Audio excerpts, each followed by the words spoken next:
Performanca e dobët në punë ka sjellë shkarkimin nga detyrat e Ina Bellos, drejtoreshës së Drejtorisë Rajonale të Tatimeve në Durrës. Ky vendim lidhet me performancën e dobët në drejtimin e institucionit dhe me mos realizimin e objektivave të vendosura nga administrata qendrore tatimore. Drejtoria Rajonale e Tatimeve në Durrës konsiderohet një nga strukturat më të rëndësishme në vend, për shkak të volumit të lartë të aktivitetit ekonomik dhe peshës që kanë në mbledhjen e të ardhurave buxhetore.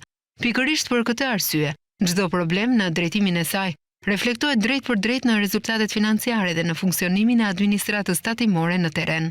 Sipas burimeve, gjatë periudhës së drejtimit të Ina Bellos, janë konstatuar mangësi në arritjen e treguesve të performancës, në menaxhimin e burimeve njerëzore dhe në eficiencën e kontrolleve tatimore. Këto elemente kanë çuar në vlerësimin se drejtoria nuk ka funksionuar në nivelin e pritshëm.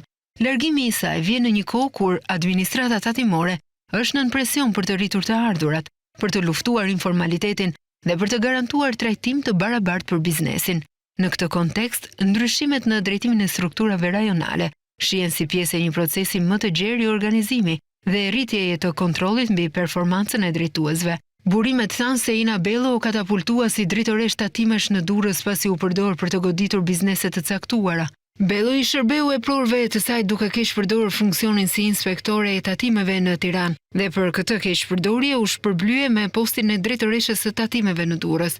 Por me sa duket, shërbimi dhe keqpërdorja nuk ishin të mjaftueshme për t'i garantuar asaj jetë gjetësi në këtë